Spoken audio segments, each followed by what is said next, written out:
भारत और न्यूजीलैंड के बीच कानपुर में खेले जा रहे पहले टेस्ट मैच के तीसरे दिन का खेल खत्म होने तक न्यूजीलैंड की टीम 296 पर ऑल आउट। भारतीय स्पिनर्स ने दिखाया दम, अक्षर पटेल ने झटके 5 विकेट।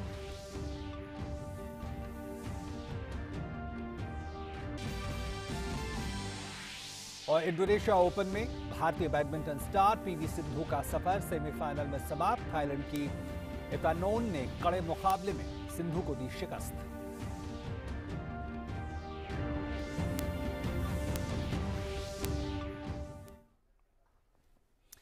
नमस्कार, इस वक्त की तमाम ताजा तरीन खबरों के साथ हम हाजिर में हूं प्रकाश और खबरें विस्तार से। प्रधानमंत्री नरेंद्र मोदी ने देश में कोविड-19 की मौजूदा स्थिति और राष्ट्रव्यापी टीकाकरण अभियान पर शनिवार को शीर्ष अधिकारियों के साथ चर्चा की। प्रधानमंत्री की अध्यक्षता में आयोजित उच्च स्तरीय वर्चुअल बैठक में कैबिनेट सचिव राजीव गाबा, प्रधानमंत्री के प्रमुख सचिव पीके मिश्रा, केंद्रीय स्वास्थ्य सचिव राजेश भूषण और नीति आयोग के सदस्य स्वास्थ्य डॉक्टर वीके पॉल भी शामिल रहे। ये बैठक इसराइल, बोत्सवाना और हांगकांग में कोरोना के नए स्ट्रेन ओमिक्रॉन के मामलों की रिपोर्ट और 15 दिसंबर से पूरी क्षमता के साथ अंतर्राष्ट्रीय वाणिज्यिक उड़ानों के लिए सरकार की मंजूरी को ध्यान में रखते हुए आयोजित की गई। विश्व स्वास्थ्य संगठन के अनुसार कोरोना का नए संस्करण डेल्टा से भी अधिक संक्रामक हो सकता है। हालांकि भारत में अभी तक नए वेरिएंट का कोई मामला सामने नहीं आया है। ये अब तक दक्षिण अफ्रीका, हांगकांग, बोत्सवाना, इजरायल और बेल्जियम में पाया गया है।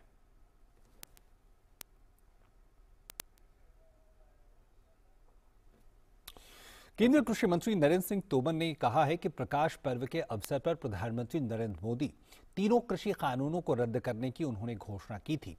उन्होंने कहा कि संसद सत्र के शुरू होने के 3 दिन तीनों कृषि कानूनों को संसद में वापसी के लिए रखे जाएंगे। प्रधानमंत्री श्री नरेंद्र मोदी जी ने गुरु नानक देव जी के प्रकाश पर्व के पुनीत अवसर पर इन तीनों कृषि कानूनों को रिपील करने की घोषणा की। प्रधानमंत्री जी की घोषणा के अनुरूप केंद्र सरकार की मंत्रिपरिषद ने इसे अपनी स्वीकृति प्रदान की है। संसद प्रारंभ के दिन तीनों कृषि कानून संसद में रिपील करने के लिए प्रस्तुत किए जाएंगे। वहीं नरेंद्र सिंह तोमर ने यह भी कहा कि प्रधानमंत्री ने जीरो बजट खेती, फसल विविधीकरण, एमएसपी को प्रभावी पारदर्शी बनाने जैसे विषयों पर विचार विमर्श करने के लिए कमेटी बनाने की घोषणा की है। इस कमेटी में आंदोलनकारी किसानों के प्रतिनिधि भी रहेंगे। प्रधानमंत्री जी ने जीरो बजट खेती, क्रॉप डाइवर्सिफिकेशन, एमएसपी को और प्रभावी, पारदर्शी बनाने जैसे विषयों पर विचार करने के लिए एक समिति बनाने की घोषणा की है। इस समिति में आंदोलनरत किसानों के प्रतिनिधि भी रहेंगे। साथ ही कृषि मंत्री ने कहा कि भारत सरकार ने किसान संगठनों ने पराली जलाने पर किसानों को दंडनीय अपराध से मुक्त किए जाने की मांग भी मान ली है। संगठनों ने पराली जलाने पर किसानों पर क्रिमिनल ऑफेंस से उन्हें मुक्त किया जाए, यह मांग भी की थी। भारत सरकार ने इस मांग को भी मान लिया है। भाजपा ने अपने लोकसभा सांसदों को व्हिप जारी करके उन्हें सोमवार को सदन में मौजूद रहने को कहा है। पार्टी अपने राज्यसभा सांसदों को पहले ही व्हिप जारी कर उन्हें सोमवार को सदन में मौजूद रहने को कह चुकी है। याद रहे कि संसद के शीतकालीन सत्र की सोमवार को शुरुआत हो रही है। सरकार सत्र के पहले ही दिन लोकसभा में 3 कृषि कानूनों को वापस लेने से जुड़ा बिल पेश कर सकती है। इन तीनों कानूनों को वापस लेने से जुड़े बिल को कैबिनेट पहले ही हरी झंडी दिखा चुकी है। सत्र से पहले सरकार ने कल एक सर्वदलीय बैठक बुलाई है, जिसमें कामकाज को सुचारू रूप से चलाने पर विचार विमर्श होगा।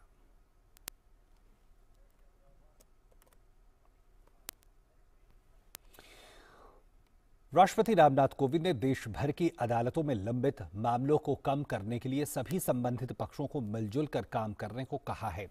सुप्रीम कोर्ट की ओर से आयोजित 2 दिवसीय संविधान दिवस समारोह के समापन के मौके पर राष्ट्रपति ने न्यायपालिका को लेकर सोशल मीडिया पर अपमानजनक टिप्पणियों को भी चिंताजनक बताया।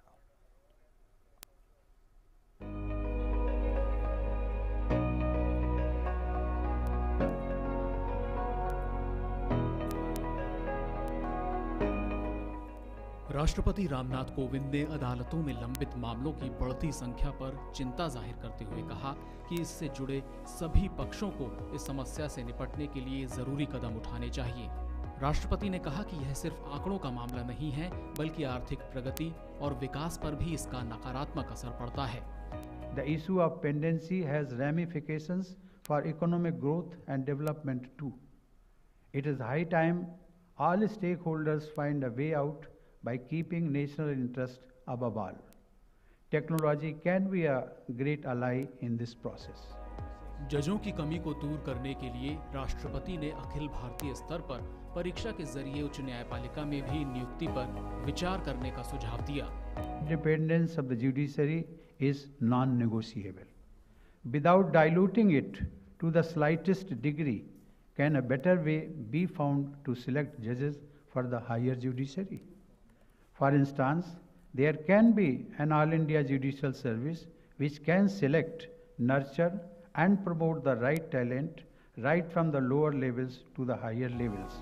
भारत के प्रधान न्यायाधीश जस्टिस एन.वी. रमन्ना ने कहा कि लंबित मामलों के लिए केवल न्यायपालिका को दोषी नहीं ठहराया जा सकता। इस समस्या को दूर करने के लिए न्यायिक आधारभूत संरचना पर खास ध्यान देना होगा। Ultimately, the money or the funds sanctioned by the Government of India through central schemes has to reach and it has to spend. Unfortunately, some of the state has not giving their share of money as a contributing share, so no infrastructure schemes are taking up place. So this is the reason why I am strongly advocating for the National Judicial Infrastructure Corporation. I request once again, please consider this. कानून मंत्री किरेन रिजिजू ने infrastructure के विकास के लिए सरकार की ओर से हर तरह की मदद का आश्वासन दिया। उन्होंने कहा कि केंद्र इसके लिए 9,000 करोड़ रुपए आवंटित कर चुकी है। The government has already approved continuation of the centrally sponsored scheme for development of infrastructure facilities for the judiciary at a cost of 9,000 crores.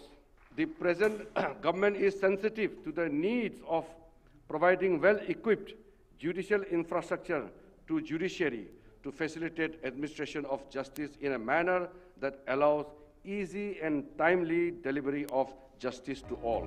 2 दिन चले संविधान दिवस समारोह में सुप्रीम कोर्ट और हाई कोर्ट्स के जज और कई न्यायविद शामिल हुए और न्यायपालिका की मौजूदा स्थिति और भविष्य की चुनौतियों पर चर्चा की।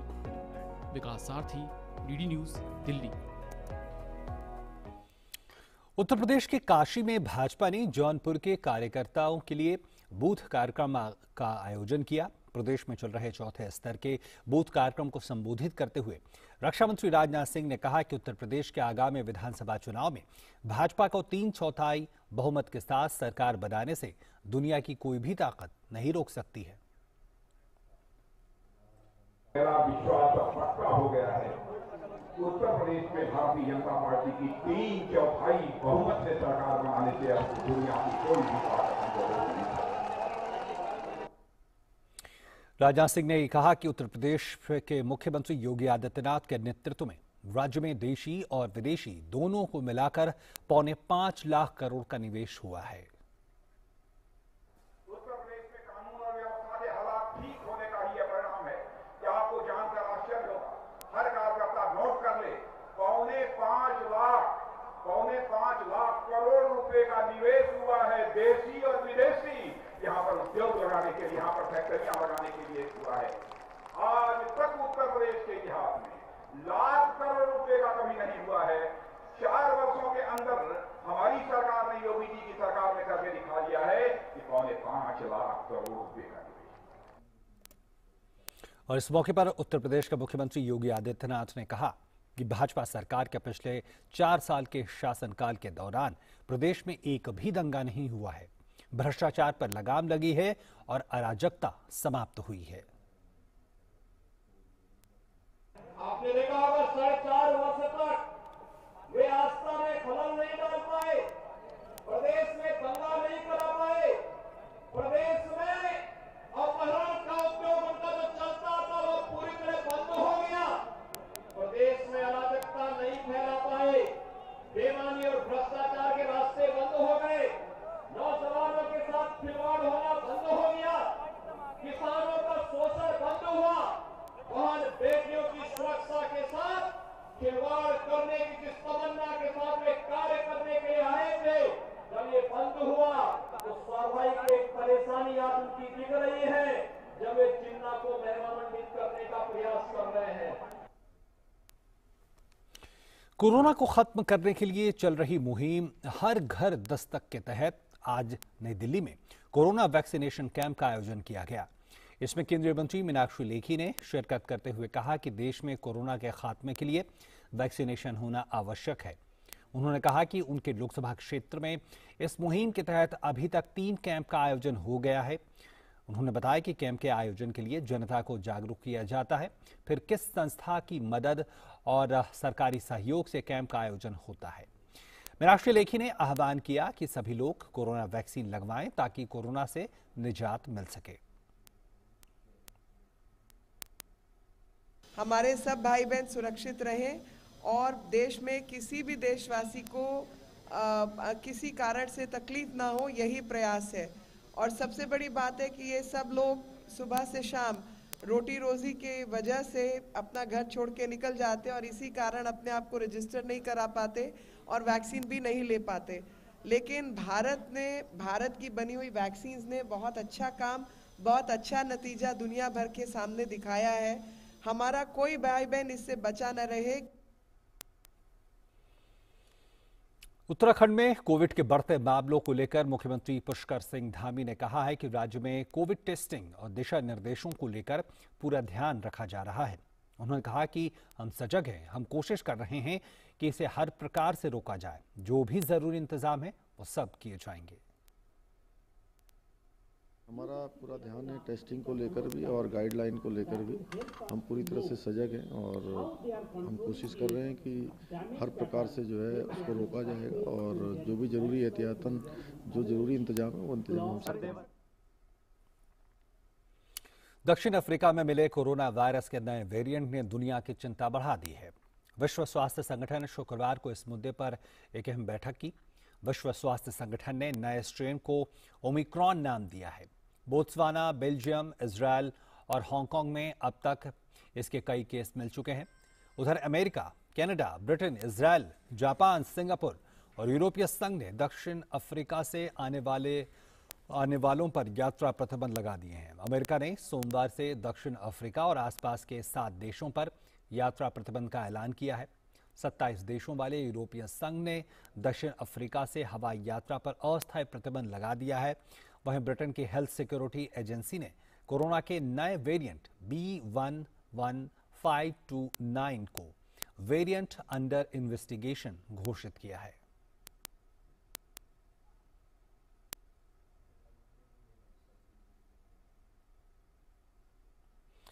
केंद्र ने राज्यों और केंद्र शासित प्रदेशों को कोविड के नए वेरिएंट के प्रति आगाह किया है। बोत्सवाना, दक्षिण अफ्रीका और हांगकांग में कोविड के नए वेरिएंट का पता चला है। विशेषज्ञों के अनुसार ये कोरोना वायरस का परिवर्तित रूप है।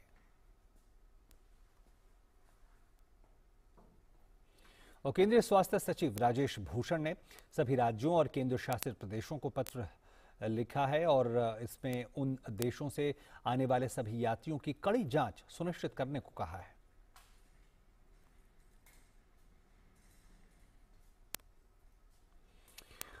और केंद्र सरकार ने आगामी 15 दिसंबर से अंतर्राष्ट्रीय यात्री विमान सेवाएं फिर शुरू करने का फैसला किया है।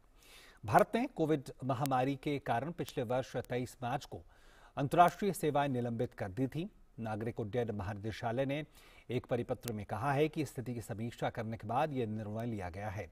जिन देशों से यात्रियों को भारत आगमन पर परीक्षण सहित अतिरिक्त उपायों का पालन करना होगा, उसमें ब्रिटेन, दक्षिण अफ्रीका, ब्राजील, बांग्लादेश, बोत्सवाना, चीन, Mauritius, New Zealand, Zimbabwe, Singapore, Hong Kong और इजरायल शामिल हैं। दुनिया भर में कोविड कोविड की स्थिति के परिप्रेक्ष्य में स्वास्थ्य मंत्रालय के परामर्श से यह निर्णय लिया गया है।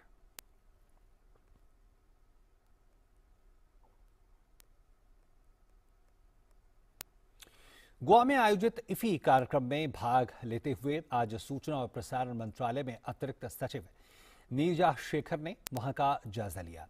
उन्होंने कहा कि देश की आजादी का 75वां पर्व मनाते हुए पहली बार इफी में 75 युवा क्रिएटिव माइंड्स को चुना गया है।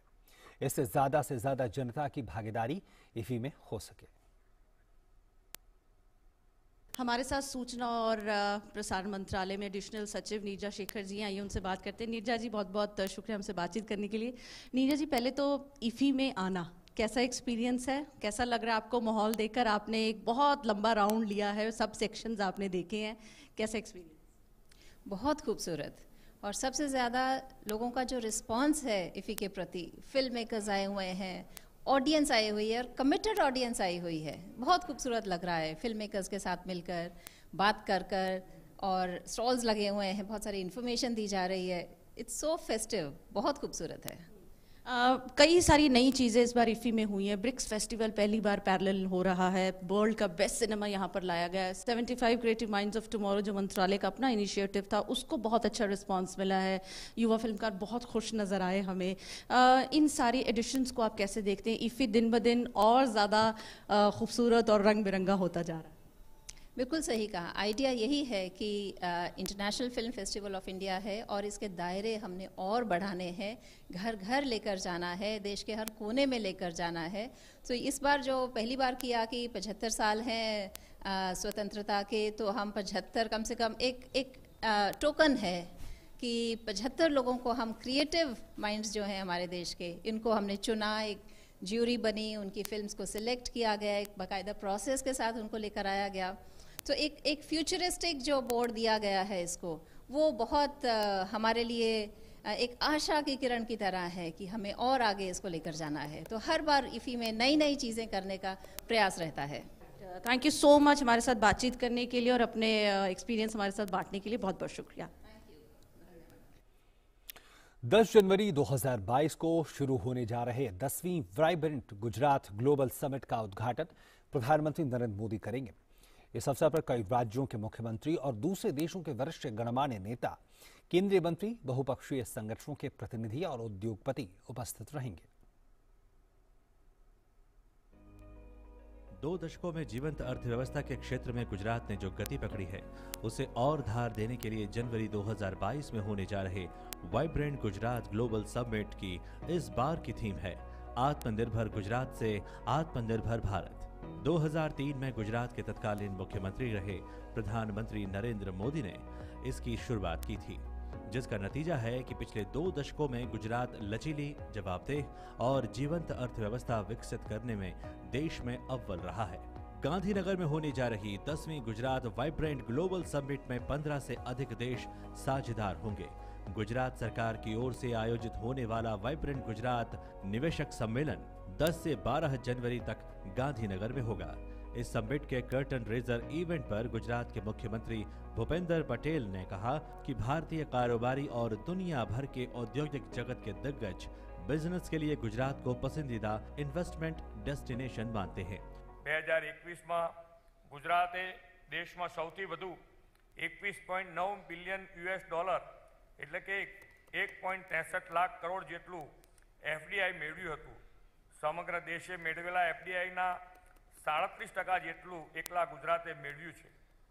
રોડ, પોર્ટ, એરપોર્ટ, પાવર સહિતના રોસ્ટર ઇન્ફ્રાસ્ટ્રક્ચર નિર્માણ પર ગુજરાતે હંમેશા ભાર મૂક્યો છે, જેના લીધે 2018, 2019 અને 2021 એમ ત્રણેય વર્ષમાં logistic is across different state index में गुजरात देशना राज्यों में टॉप पर रह्यु छे।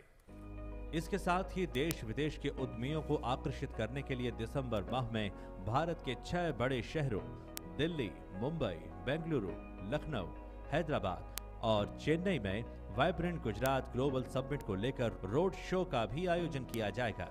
साथ ही America, Germany, Britain, Netherlands, France, Japan, संयुक्त अरब अमीरात सहित मध्य पूर्व के देशों में भी रोड शो किए जाएंगे। वाइब्रेंट गुजरात निवेशक सम्मेलन में इस बार लघु एवं मध्यम उद्योगों को प्रोत्साहित करने पर बल दिया जाएगा। 2003 में जिस मुख्यमंत्री जी ने इसका प्रारंभ किया था, ऐसा कोई उदाहरण विश्व में नहीं होगा कि इसके 10वें एडिशन में वो स्टार्टिंग करने वाला देश का प्रधानमंत्री हो। ऐसा राजकीय माहौल, ऐसी स्टेबिलिटी के बीच में ये करने का आपको सौभाग्य मिला है।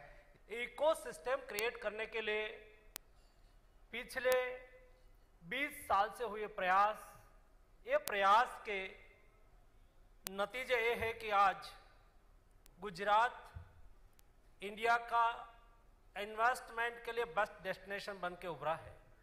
रेलवे इंफ्रास्ट्रक्चर है, रोड इंफ्रास्ट्रक्चर है, पोर्ट कनेक्टिविटी है, वहाँ स्किल मैन पावर है, वहाँ ब्रेन पावर है, ये सब तो वहाँ है ही। आत्मनिर्भर भारत के निर्माण को लेकर अर्थव्यवस्था को मजबूती प्रदान करने में गुजरात की भूमिका अविस्मरणीय है, जिसमें मेगा इंडस्ट्रियल इंफ्रास्ट्रक्चर प्रोजेक्ट्स पर खास तवज्जो दी जा रही है। Abhishek Singh, DD news, Delhi. बागपत में खेल स्पर्धा कार्यक्रम में केंद्रीय खेल मंत्री अनुराग सिंह ठाकुर ने कार्यक्रम को संबोधित करते हुए कहा कि भारत सरकार ग्रामीण क्षेत्र से प्रतिभा को बढ़ावा देने के लिए प्रतिबद्ध है। उन्होंने कहा कि भविष्य में प्रतिभावान खिलाड़ियों के चयन के लिए इस तरह के और आयोजन किए जाएंगे।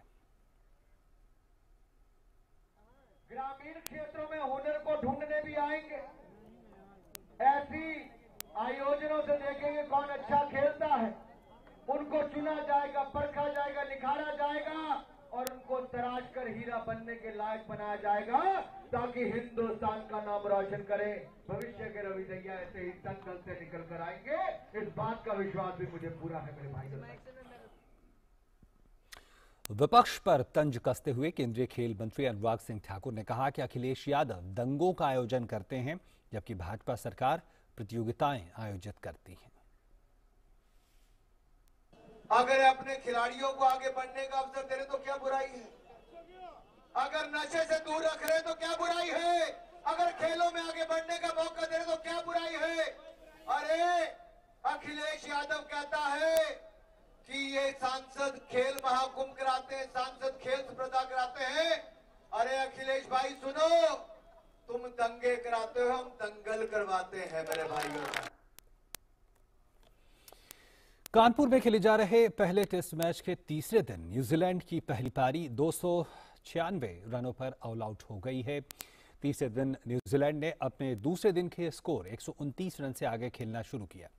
भारतीय टीम को पहली सफलता आर अश्विन ने दिलाई, जिन्होंने विल यंग को 89 रनों पर के भारत के हाथों कैच करवाया। वहीं कप्तान केन विलियमसन 18 रन बनाकर लंच से ठीक पहले उमेश यादव की गेंद पर आउट हुए, जबकि रॉस टेलर 11 का स्कोर करके अक्षर पटेल ने उन्हें पवेलियन भेजा। वहीं एक छोर पर संभल कर खेलते हुए टॉम लाथम 95 रन बनाकर अक्षर पटेल का तीसरा शिकार बने। अक्षर ने इसके बाद टॉम ब्लेंडल को 13 पर और टीम सऊदी को 5 रन पर बोल्ड करके अपने 5 विकेट पूरे किए। जेमिसन को 23 रन पर अश्विन ने आउट किया। अश्विन ने अंतिम विकेट के रूप में विलियम सोमरविल को आउट किया। इस तरह भारत को पहली पारी के आधार पर 49 रनों की बढ़त मिली है। भारत के लिए अक्षर पटेल ने 5 और अश्विन ने 3 विकेट लिए। और इससे पहले मैच के दूसरे दिन भारत की पहली पारी 345 रनों पर समाप्त हो गई थी। उसी के साथ इस बुलेटिन में इतना ही। नमस्कार।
दिन भर की सुर्खियों से अलग खबरों की दुनिया और भी है।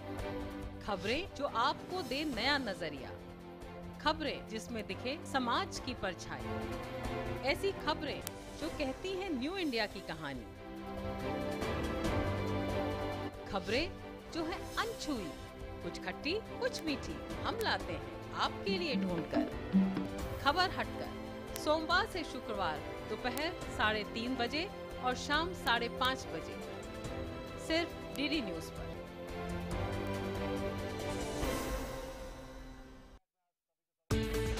हर दिन बदलती दुनिया, हर पल बनती नई खबरें, खबरें जिनसे सरोकार है आपको, खबरें जो रोज जगाती हैं आपको।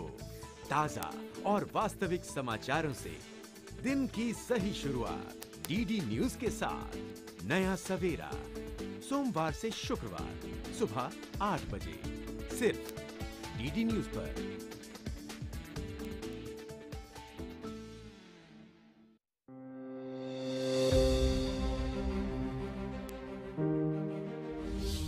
हिंदुस्तान एक ऐसा मुल्क है, अनेक प्रकार के लोग रहते हैं, बहुत से अलग अलग मजहब है, अलग अलग जाति है और अलग अलग हमारा पोशाक है, अलग अलग हमारी जबान है। ऐसा कोई मुल्क दुनिया में नहीं है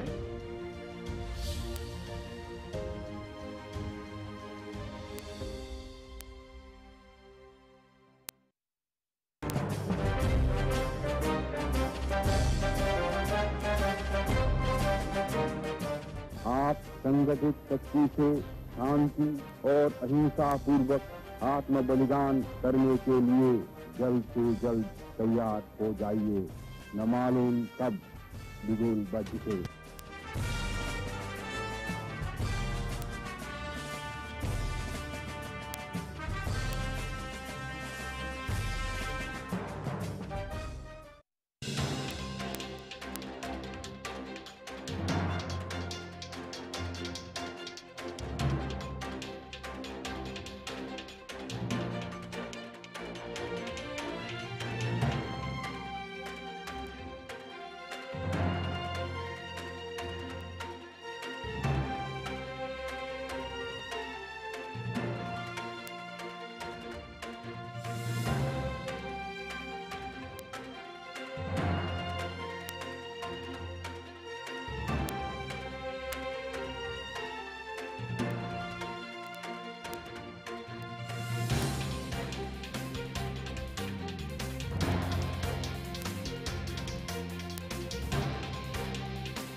नए जमाने की नई तस्वीर। अब छत पर लगे टीवी एंटेना को कहो गुड बाय सदा के लिए। समय के साथ बदलें, आगे बढ़ें। ले आए आज ही दूरदर्शन का डीडी फ्री डिश। इसमें है आपके पसंदीदा 100 से ज्यादा टीवी चैनल्स। इसके अलावा 51 एजुकेशनल यानी पढ़ाई लिखाई वाले चैनल्स और 48 रेडियो चैनल्स। और तो और सेट टॉप बॉक्स लगवाने के बाद कोई खर्चा नहीं, बिल्कुल नहीं। डिजिटल क्रांति की ओर एक कदम और आपका DD free dish.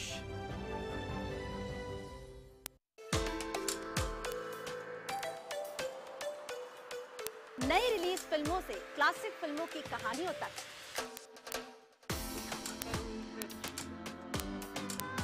Top show या ब्लॉकबस्टर, चर्चा, परिचर्चा या अवार्ड फंक्शन,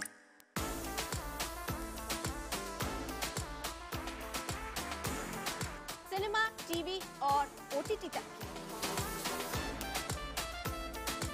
सपनीली किस्सों की चमकीली दुनिया, सिनेमा की दुनिया। अब बड़े में लिखा होगा मेड इन इंडिया। देखिए मेरे साथ सिर्फ डीडी न्यूज पर।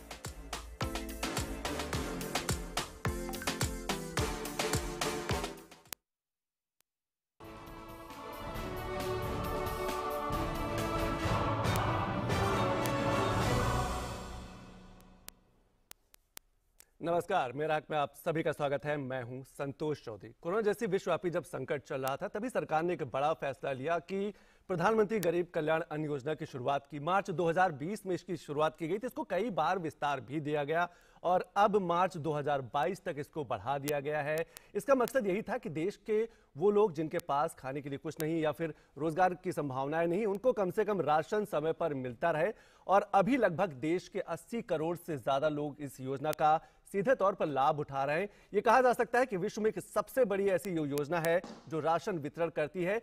अब जब सबसे बड़ी राशन वितरण योजना है तो जिम्मेदारी भी बढ़ जाती है और आज इसी विषय पर बात करेंगे कि जिन लोगों को कोई दिक्कत आ रही है वो कहां शिकायत कर सकते हैं, क्योंकि सरकार ने कई हेल्पलाइन नंबर, कई टोल फ्री नंबर, कई वेबसाइट भी लॉन्च की है कि अगर उनके राशन कार्ड में कहीं कोई दिक्कत है या फिर राशन मिलने में कहीं कोई दिक्कत है या कोटेदार की जो मनमानी है वो है, तो वो कहां जा सकते हैं, कहां शिकायत कर सकते हैं, कैसे आवेदन दे सकते हैं। आज इसी विषय पर बात करेंगे कि प्रधानमंत्री गरीब कल्याण अन्न जो योजना है, इसका जो पारदर्शिता का जो दायरा है उसको कैसे बढ़ाया जा सकता है। जिला स्तर के जो अधिकारी है, ब्लॉक स्तर के जो अधिकारी और सबसे खास बात जो ग्राम पंचायत है या ग्राम प्रधान है, उनकी भूमिका को कैसे देखा जा सकता है, कैसे बढ़ाया जा सकता है। इस विषय पर बात करने के लिए हमारे साथ एक बहुत ही महत्वपूर्ण और खास मेहमान जुड़े हुए हैं। बिशो पाराजूली जी हैं, रिप्रेजेंटेटिव एंड कंट्री डायरेक्टर है वर्ल्ड फूड प्रोग्राम इंडिया से जुड़े हुए हैं। पाराजूली जी, आपका जी बहुत बहुत शुक्रिया हमारे इस कार्यक्रम में बात करने के लिए, जुड़ने के लिए। सबसे पहले मैं सर शुरुआत ये करना चाहूंगा कि एक बहुत बड़ी महत्वपूर्ण योजना है, कितना बड़ा बदलाव देखते हैं लोगों के जीवन में, और खासतौर से 2020 में जब शुरुआत की गई थी तब कोरोना अपने पीक पर था, लोग घरों में सुरक्षित थे, बाहर नहीं निकल रहे थे। ऐसे समय पे राशन उनके घर तक पहुंचाना, कितना बड़ा बदलाव देखते हैं? ये बहुत ही अच्छा काम है जो आपने कहा कि गरीब लोग जिसके पास खाद्यान्न नहीं है उनके लिए ये लाइफलाइन हुआ है जी। और क्योंकि खाद्यान्न तो बेसिक नीड है, जिनके पास ये काम नहीं है, कमाई नहीं है, तो इनके लिए जो ये सरकार ने जो व्यवस्था किया, ये चावल और गेहूं और चने का, ये जब ये लॉकडाउन हुआ उसी टाइम से ये आता रहा है। अब जो आपने अभी कहा कि जो ये प्रोग्राम और 4 महीना थप गई है, ये बहुत वेलकम बात किया है, क्योंकि इससे स्पेशली गरीब लोगों को बहुत मदद मिलती है और मिल रहा है। बिल्कुल। क्या आपको लगता है थोड़ा लोगों को अवेयर होने की जरूरत है? अगर कोई दिक्कत आ रही है, चाहे वो राशन कार्ड में हो या अनाज मिलने में कहीं कोई दिक्कत आ रही है, तो उनको थोड़ा सा जागरूक होने की जरूरत हो, ये भी पता हो कि वो कहाँ शिकायत कर सकते हैं? मैं आपको बता रहा हूँ, कल ही और परसों राजस्थान में था जी। राजस्थान में एक फेयर प्राइस सब में देख के आया मैं, क्या हो रहा है, कैसा हो रहा है। मैं इससे पहले भी बहुत जगह पर देख चुका हूँ। ये बहुत आराम से और इफिशिएंसी से ये डिस्ट्रीब्यूशन होते जा रहा है। ये जो खाद्यान्न हमने वर्ल्ड फूड प्रोग्राम में थोड़ा एनालिसिस भी ये किया है। जो ये फूड कॉर्पोरेशन इंडिया है और मंत्रालय है, खाद्यान्न मंत्रालय, इनके कर्मचारियों ने बहुत आसान से काम कर रहे हैं। और अभी तो एक दूसरा बात है, वो वन नेशन वन कार्ड जो इंट्रोड्यूस किया है, इसी से जो लोग माइग्रेंट हैं, एक जगह से दूसरे जगह पर गए हुए हैं, उनके लिए भी अभी एक्सेस हो रहा है। तो मैं कहना चाहता हूँ कि जो सरकार ने जो स्टेप लिया है उनके लिए बहुत बड़ा कंग्रेचुलेशन। क्योंकि अभी भी ये महामारी और इनके लोगों को जो खाद्यान्न का और काम का जो स्पीड जो पहला जैसा था अभी तक भी पिकअप नहीं हुआ है। तो ये सहूलियत से बहुत लोगों को आसान मिल जाती है। तो और भी ये बात है कि इंडिया में थोड़ा न्यूट्रिशन के हिसाब से अभी ने फूड फोर्टिफिकेशन की बात बिल्कुल, इसीलिए देखिए इस योजना में दलहन यानी कि दाल को भी शामिल किया गया है, चीनी को भी शामिल किया गया है, नमक को भी शामिल किया गया है, ताकि जो पोषक तत्व है, जो न्यूट्रिशन की हम बात कर रहे हैं, वो भी लोगों तक पहुंचे, उसको भी बढ़ावा दिया जा सके। हमारे दोनों मेहमान जुड़ गए, उनका हम परिचय करा दें। हमारे साथ हैं संदीप दास जी हैं, आर्थिक पत्रकार हैं, इसके साथ साथ रोशन गौड़ जी हैं, वरिष्ठ पत्रकार है। आप दोनों मेहमानों का हमारे कार्यक्रम में स्वागत। और सबसे पहले संदीप दास जी, मैं आपसे ही शुरुआत करना चाहूंगा कि जब हम जीवन में बदलाव की बात करते हैं, इसके साथ साथ आपको लगता है कि क्या ये योजना उन लोगों के लिए एक बड़ा सहारा बन